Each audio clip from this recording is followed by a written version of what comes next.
She named me her greatest supporting buddy after 8 years of me behaving like her husband.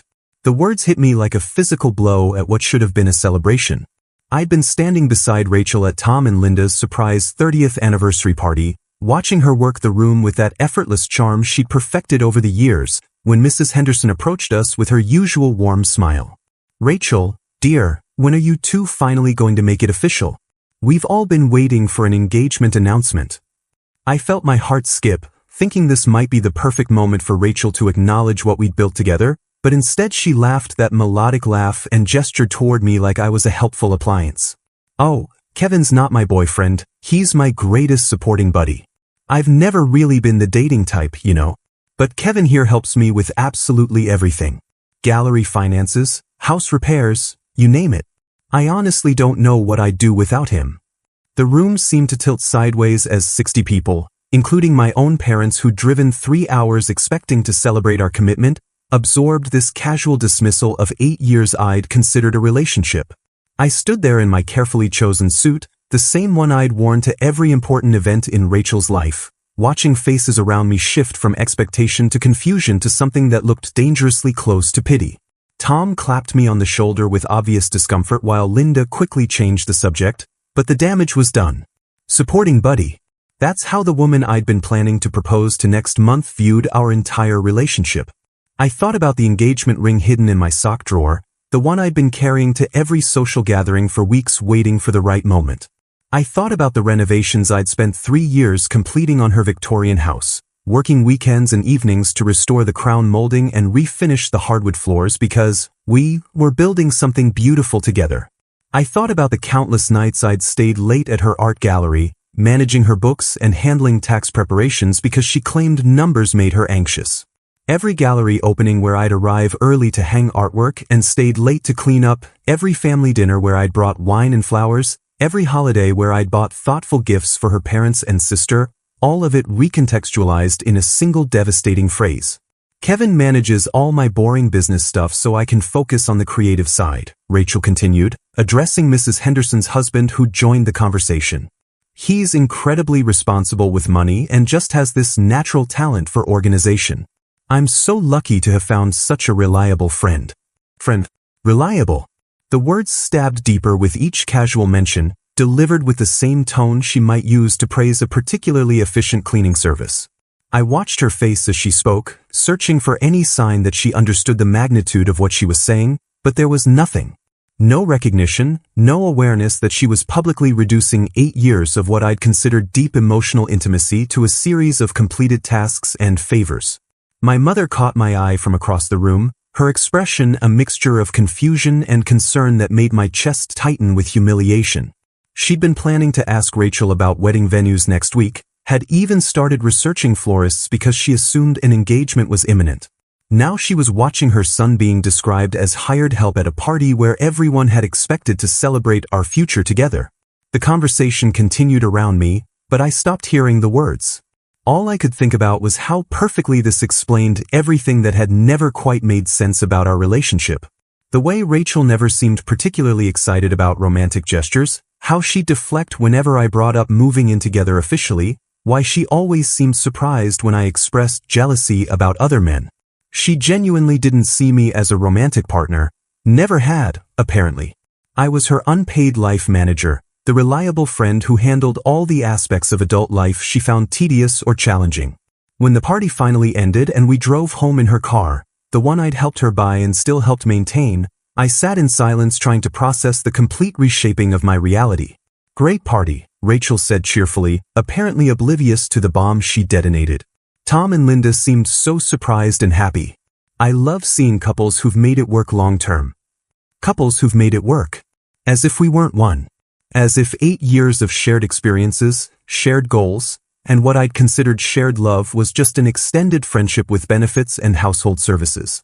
The next morning, I made a decision that would change everything between us. Instead of confronting Rachel directly about the supporting buddy comment, I decided to test the true nature of our relationship through strategic withdrawal. I wanted to see what would happen if her greatest supporting buddy suddenly became unavailable for all those reliable services she'd so casually described to 60 people.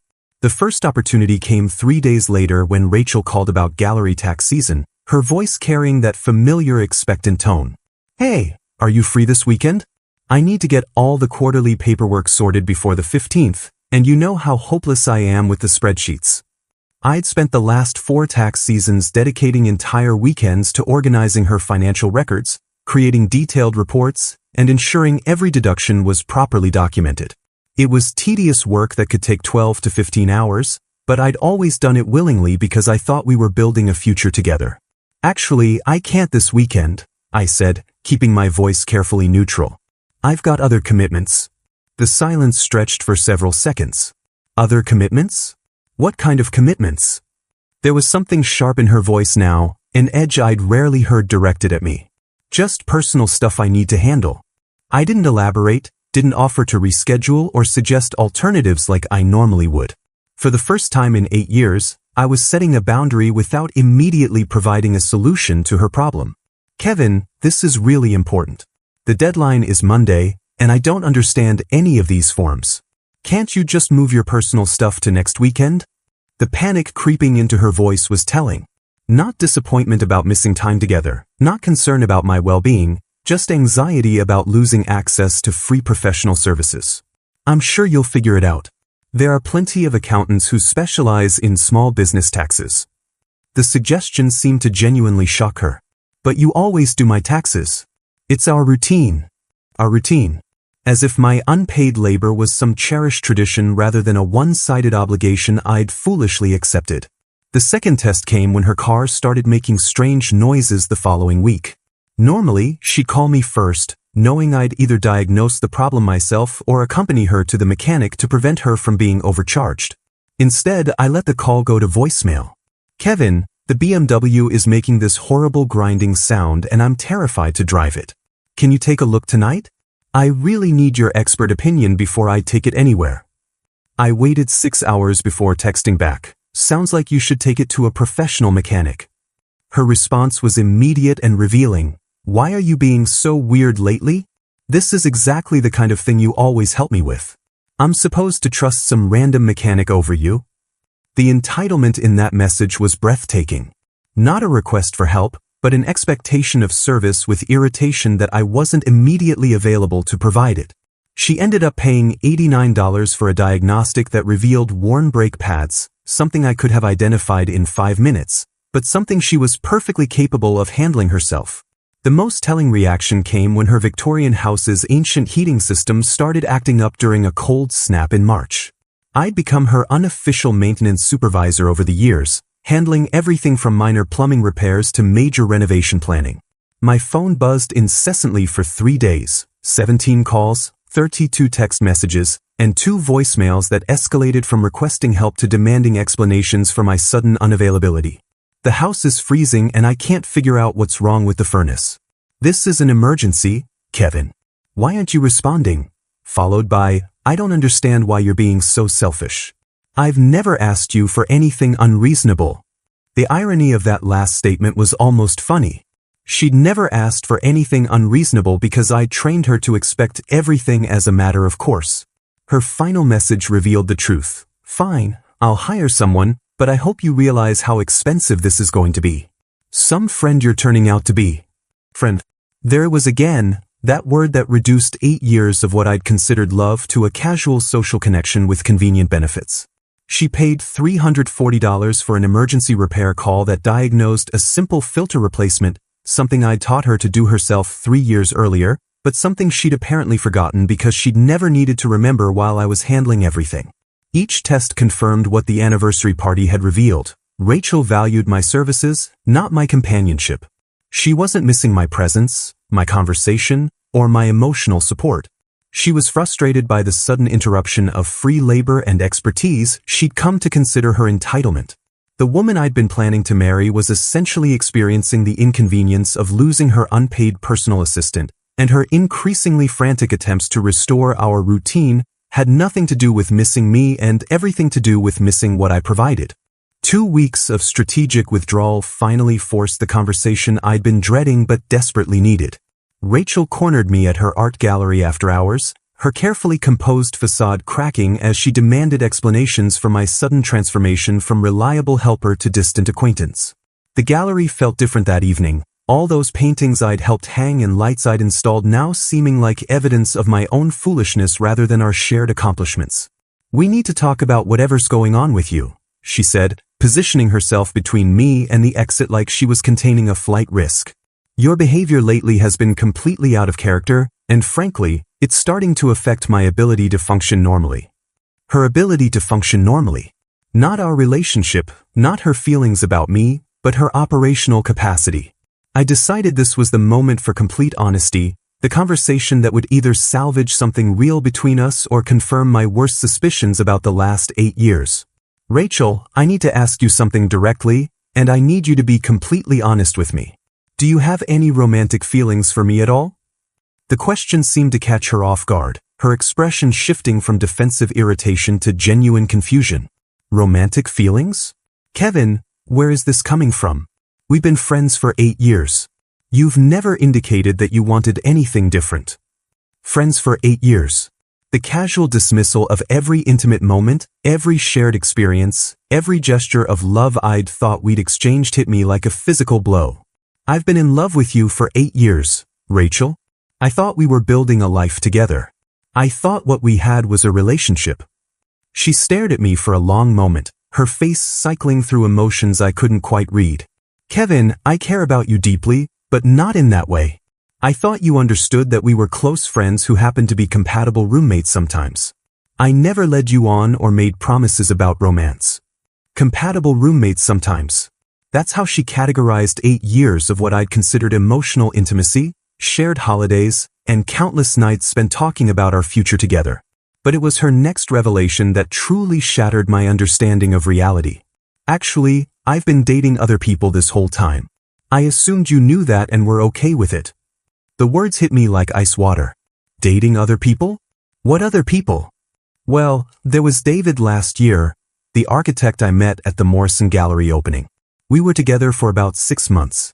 Really nice guy, very successful. And before that, Marcus, the lawyer from my yoga class. We almost moved in together, actually. I felt the ground shifting beneath me as she casually described relationships I'd been completely unaware of, serious relationships that had apparently overlapped with what I'd considered our exclusive emotional connection. "You were in a 6-month relationship with someone else? When?" "From March through September last year. We broke up because he had issues with my friendship with you, which I thought was completely unreasonable. He kept saying our dynamic was inappropriate for someone in a committed relationship, that I couldn't expect him to be serious about me while I had some guy managing my entire life." The memory hit me like a punch to the gut. Last September, Rachel had been unusually emotional for about a week, claiming she was stressed about gallery finances and needed extra support. I'd spent countless hours comforting her, bringing her favorite foods, staying late to help with paperwork I now realized was just busy work to keep me occupied while she processed a real breakup with someone who actually mattered to her. "I told all my dates about you from the beginning," she continued, apparently oblivious to how devastating this information was. "I was always upfront about having a close male friend who helped with business matters and house stuff. Most guys were fine with it once they understood you weren't a romantic threat." Not a romantic threat. 8 years of devotion, and I wasn't even significant enough to register as competition. "So David broke up with you because of me?" "Because of his own insecurity, really. He couldn't understand that men and women can have meaningful friendships without sexual tension. He actually had the nerve to suggest that I was leading you on, which was completely ridiculous since you'd never expressed romantic interest." Never expressed romantic interest. I thought about the anniversary gifts, the weekend getaways, the countless evenings spent talking about our dreams and plans. How had she interpreted all of that as platonic friendship? "Rachel, did it ever occur to you that maybe David was right? That maybe spending every weekend together, sharing holidays with each other's families, and planning renovations on your house together might send mixed signals?"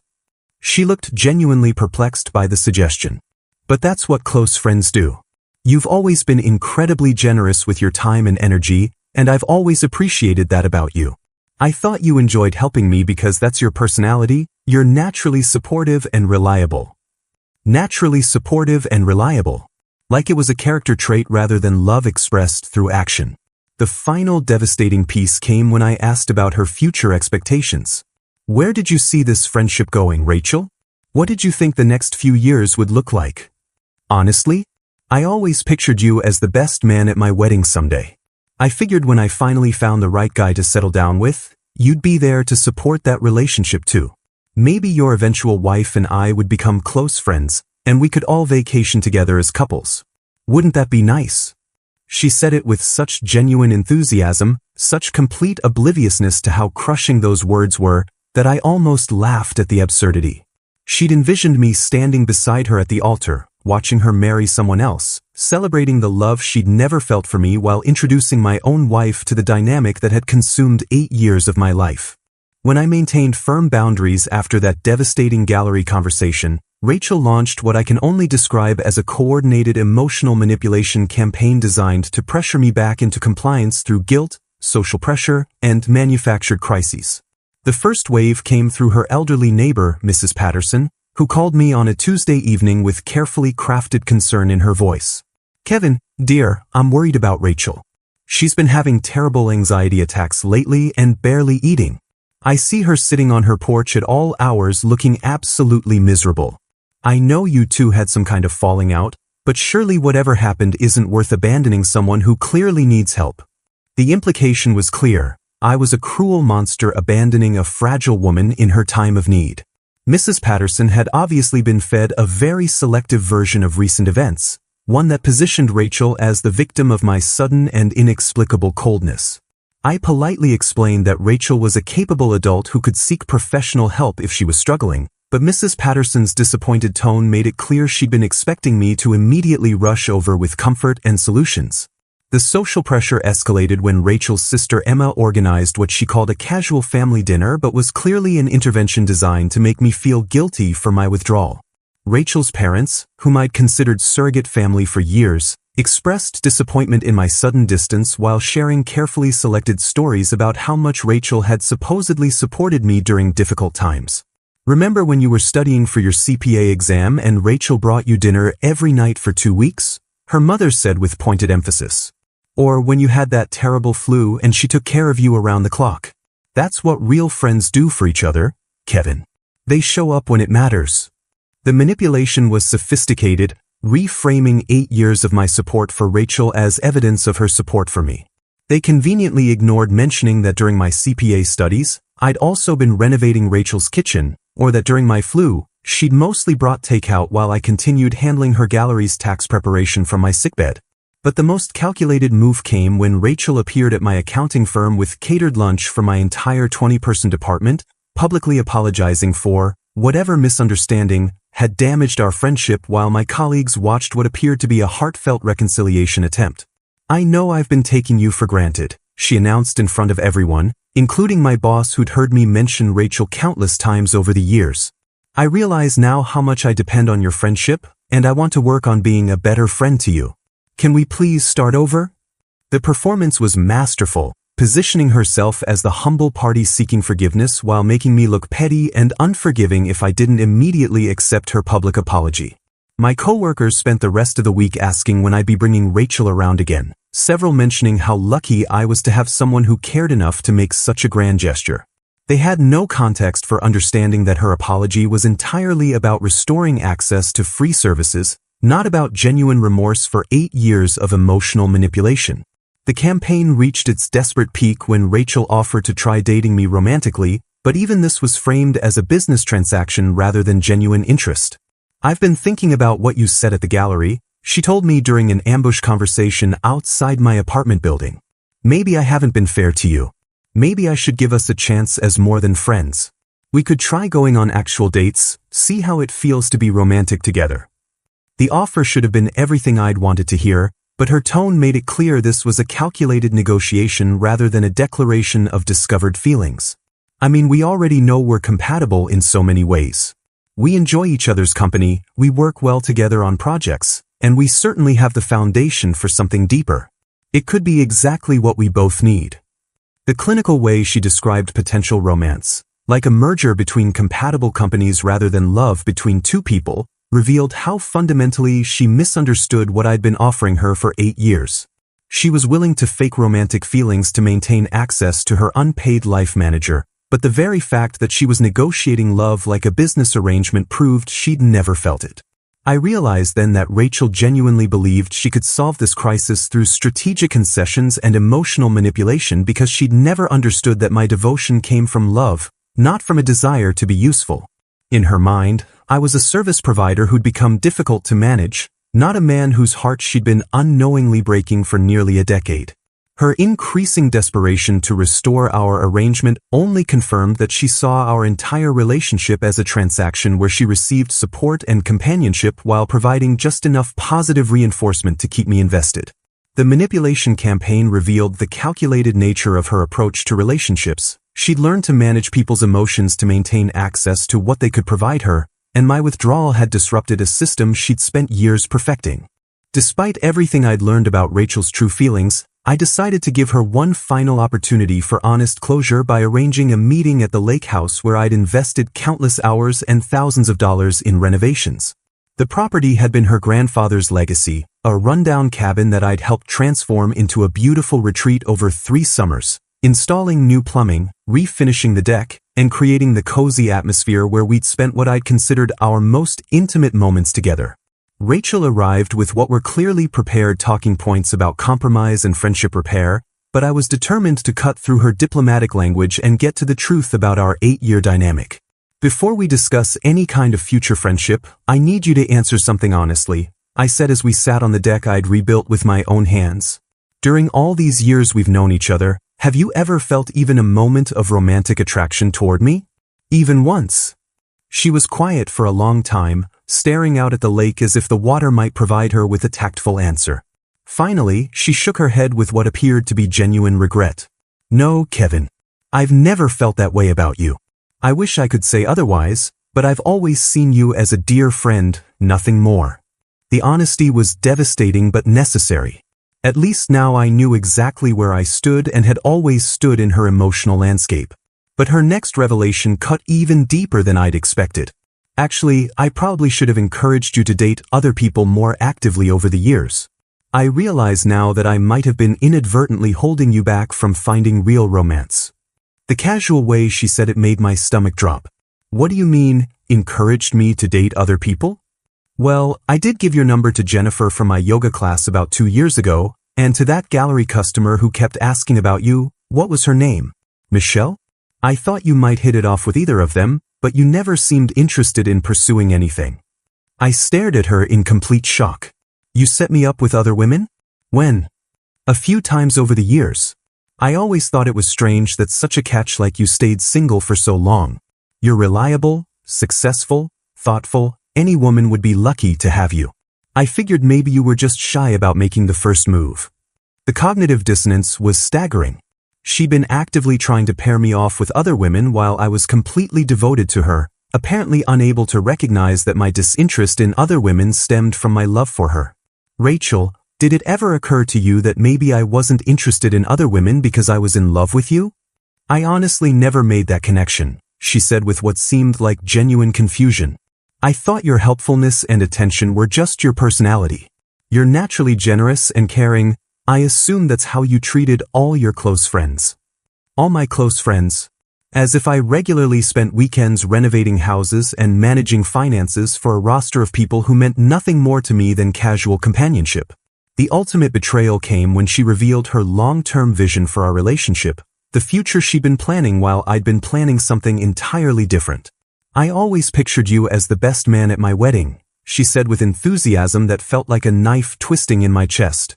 I used to imagine how perfect it would be, you standing up there supporting me on the most important day of my life, giving some beautiful speech about our friendship.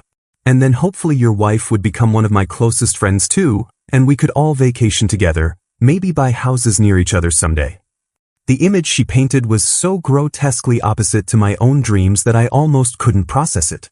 While I'd been fantasizing about proposing to her at this very lake house, she'd been fantasizing about me watching her marry someone else. You really thought I'd be happy watching you marry another man? I thought you'd be happy for me finding love, the same way I'd be happy for you. Isn't that what best friends do? Support each other's happiness even when it's not with each other. Her complete inability to understand why this scenario would be torture for someone who loved her revealed the fundamental disconnect between us. She genuinely couldn't comprehend that the women she tried to set me up with had probably sensed my emotional unavailability, that my devotion to her had made me a poor prospect for anyone else. Those women you tried to set me up with, Jennifer and Michelle, what did they say when nothing came of it? Jennifer said you seemed nice but distracted, like your heart was somewhere else. Michelle mentioned that you were obviously a good guy but didn't seem ready for dating. I just figured you were focused on your career.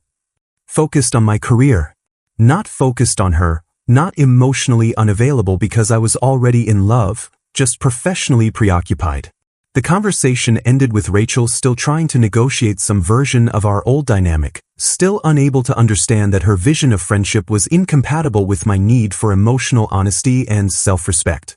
As I drove away from the lake house for what I knew would be the last time, I realized that 8 years of my life had been built on a foundation of mutual misunderstanding so complete it was almost impressive in its thoroughness. After implementing complete no contact and blocking Rachel on every platform I could think of, her desperation transformed into something that genuinely frightened me, stalking behavior that escalated from annoying to dangerous over the course of 3 months. It started with fake social media profiles using stolen photos of attractive women, obvious attempts to monitor my activity and reconnect under false pretenses. The profiles would send friend requests with messages like, "Hey, you seem really interesting," or "We have mutual friends, I think we've met before." When I ignored these transparent attempts, she created professional-looking LinkedIn profiles claiming to be recruiters or business consultants who wanted to discuss career opportunities. The digital harassment was just the beginning. Rachel began showing up at my apartment building at increasingly inappropriate hours, always with elaborate excuses designed to seem reasonable to any witnesses. She'd arrive with packages claiming the delivery service had mistakenly brought my mail to her address, or with borrowed items she insisted she needed to return immediately. The building's doorman, Frank, started giving me concerned looks when she appeared for the 4th time in 1 week, each time with a different story about why she urgently needed to see me. "That lady friend of yours has been by 3 times today," Frank mentioned casually on a Friday evening. "Seemed pretty upset about something. Said there was a family emergency and she was your emergency contact." The manipulation escalated when she contacted my workplace claiming to be my sister with urgent family news, forcing my assistant to interrupt an important client meeting to deliver what turned out to be a completely fabricated crisis. She'd researched enough about my family to make the story plausible, claiming our father had been in an accident and I needed to call her immediately. When I didn't respond to that manufactured emergency, she called my gym asking about my workout schedule, introducing herself as a potential training partner who wanted to coordinate sessions. The fitness staff, trained to be helpful and accommodating, actually gave her information about my usual Tuesday and Thursday evening routines before I could warn them about the situation. But perhaps the most disturbing incident involved my elderly parents, who received a concerned phone call from someone claiming to be my coworker expressing worry about my mental health and recent behavioral changes. Rachel had somehow obtained their contact information and convinced my mother that I was going through a serious depression that required family intervention. My parents, genuinely frightened by this supposed professional concern, drove 3 hours to check on me unexpectedly, creating exactly the kind of crisis Rachel had been hoping would force me to reach out to her for support. The harassment reached its peak when she began leaving 15-page handwritten letters under my door, rambling manifestos that revealed just how completely she'd lost touch with reality. The letters ranged from nostalgic reminiscences about our beautiful friendship to angry accusations that I was being manipulated by jealous people who wanted to destroy our connection. One particularly disturbing letter included detailed plans for how we could repair our friendship through a structured schedule of weekly activities, as if she could legislate our relationship back into existence through careful planning and persistence. The final escalation that forced me to involve law enforcement came when building security cameras caught Rachel attempting to break into my apartment using what appeared to be a copied key. She'd somehow managed to obtain or create a duplicate, arriving at 2 a.m. thinking I wouldn't be home, apparently planning to wait inside until I returned. The security footage showed her struggling with the lock for nearly 10 minutes before giving up, but the fact that she'd obtained unauthorized access to my building and attempted to enter my private space crossed every possible line. When I filed the police report and applied for a restraining order, the officer reviewing my documentation was genuinely shocked by the scope and duration of Rachel's harassment campaign. "Ma'am, this is stalking behavior," he told me matter-of-factly. "The fake profiles, the workplace calls, the unauthorized key, this goes way beyond someone having trouble accepting the end of a relationship. This is obsessive behavior that could escalate to something dangerous." The restraining order was granted immediately, but I realized Rachel's obsession had reached a level where legal intervention might not be enough to ensure my safety. For the first time in 8 years, I seriously considered relocating to a different city, changing jobs, and starting completely over rather than continuing to deal with someone who'd apparently decided that losing access to her unpaid life manager was worth destroying both our lives over. 8 months after relocating to Boston and starting therapy specifically focused on codependent relationships, I built the healthiest life I'd ever known, one with clear boundaries, genuine reciprocal relationships, and most importantly, a partner who demonstrated authentic interest in mutual support rather than one-sided extraction. My therapist, Dr. Martinez, helped me recognize the patterns that had made me vulnerable to Rachel's manipulation, teaching me to distinguish between generous love and self-destructive enabling. "You confused being needed with being loved," she explained during one breakthrough session. "Rachel didn't love you, she loved what you provided.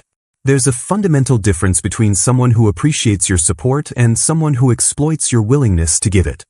The clarity was painful but liberating, helping me understand how 8 years of my life had been consumed by someone who'd never seen me as anything more than a convenient resource.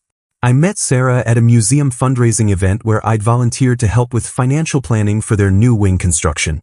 She was the lead curator, brilliant and passionate about her work, but what struck me most was how she insisted on contributing equally to every aspect of our developing relationship. When I offered to help her move apartments, she hired professional movers and invited me to dinner afterward as a thank you.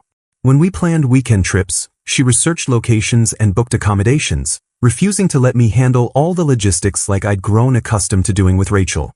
"I appreciate your thoughtfulness," Sarah told me early in our relationship, "but I want to take care of you too. Relationships should be partnerships, not caretaking arrangements." The contrast was stunning.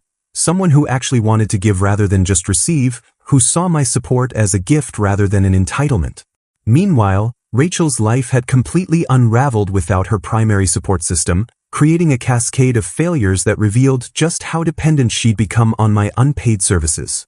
Through mutual friends who couldn't resist sharing updates despite my requests not to hear them, I learned that the art gallery had failed within 6 months of my withdrawal. Without someone managing her finances, handling tax preparations, and providing business guidance, Rachel had made several costly mistakes that destroyed her profit margins and alienated key clients. The Victorian house I'd spent 3 years renovating was lost to foreclosure when she defaulted on the mortgage payments I'd been helping her manage. Apparently, she'd never fully understood the financial commitments involved in homeownership, having relied on my planning and oversight to maintain her budget and payment schedules. The house sold for significantly less than market value because deferred maintenance had caused problems I'd previously prevented through regular upkeep and monitoring. But perhaps most tellingly, Rachel's attempts to replace me with other men failed spectacularly as each new person quickly recognized her manipulative expectations and established firm boundaries she couldn't accept. According to our friend Lisa, who'd initially been sympathetic to Rachel's version of events, there had been a series of brief relationships that ended when men realized she expected them to function as unpaid life managers rather than romantic partners. She tried the same pattern with Mark from her yoga class, Lisa told me during an unexpected encounter at a coffee shop. Had him doing her taxes within 3 weeks of dating. He lasted about a month before he told her she needed to hire professionals for that kind of help. The pattern apparently repeated with several other men who'd been initially attracted to Rachel's beauty and charm but quickly discovered the extensive support requirements that came with dating her. Each relationship ended with Rachel expressing confusion about why men kept abandoning her when she needed help, apparently unable to recognize that healthy adults don't expect romantic partners to manage their entire lives for them. The final piece of Rachel's downfall came when her stalking behavior extended beyond me to another man she tried to manipulate. According to the police report Lisa had heard about through mutual friends, Rachel had harassed a lawyer named Daniel using similar tactics to the ones she'd employed against me: fake emergency calls, workplace harassment, and unauthorized attempts to access his personal space. Daniel had immediately sought legal action, resulting in a second restraining order and court-mandated therapy that finally forced Rachel to confront her patterns of manipulative behavior. "She's actually getting real help now," Lisa mentioned somewhat hopefully. Apparently the therapy is helping her understand how her approach to relationships has been damaging to everyone involved, including herself. I felt genuine relief hearing that Rachel was finally addressing her issues, not because I had any desire to reconcile, but because I wanted her to develop the capacity for healthy relationships that wouldn't destroy other people's lives. My own life had become everything I'd hoped it could be when I wasn't pouring all my energy into someone who'd never valued it appropriately. Sarah and I were discussing engagement seriously, planning a future built on mutual respect and shared responsibilities rather than one-sided caretaking. For the first time in nearly a decade, I was in a relationship where both people contributed equally and genuinely wanted to be there.